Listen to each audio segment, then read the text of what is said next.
Sanibonani, nginibingelele kuphi nakuphi la enibukele khona ke makuthi-ke usuku lakho lokuqala uyithola-ke uhlangana nalo mbukiso.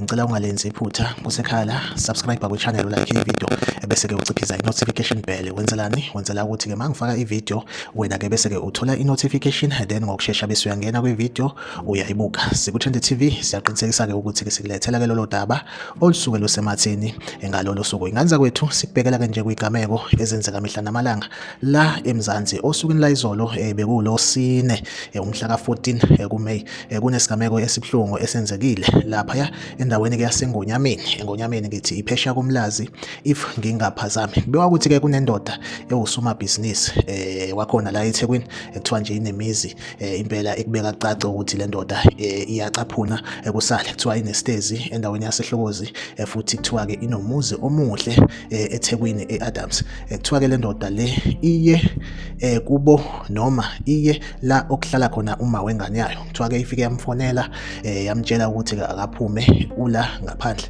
Abantu-ke bathi-ke okunothisekile ukuthi kube nengxabano between le ndoda le nonkosikazi okuma wengane. Kuthiwa-ke indoda ibonakala-ke ingena emotweni yase-ke idubula uma wengane yayo washona. Kuthiwa-ke ayigcinanga ukuthi imdubule, iphinde yaya ekhweni layo kubo kama wengane yayo. Kuthiwa-ke yafike yakhonkotha izinja yadubula emoyeni, then kwaphuma-ke umkhwekazi ezama ukuthi-ke ezothola ukuthi ngabe yini inkinga. Kuthiwa-ke le ndoda le itshele-ke umkhwekazi ukuthi-ke ingane yakhe useyibulele. Kuthiwa-ke ivele yasuka futhi yabuyela le endaweni yesigameko la edubulele khona unkosikazi. Kuthiwa-ke ifikile sekugcwele-ke abantu bebuka isehlo esehlile. Kuthiwa-ke yafike yasho ukuthi-ke lo imbulele, isizathu sokuthi imbulale ukuthi lo uma wengane yayo usemenzele into eziningi kodwa umenza isilima. Waze wabala nokuthi even kubo kama wengane yakhe umuzi njengoba unje wakhiwe ngemali yayo. Kuthiwa-ke indoda ibe isithatha isibhamu isibhekisa ngakuyona,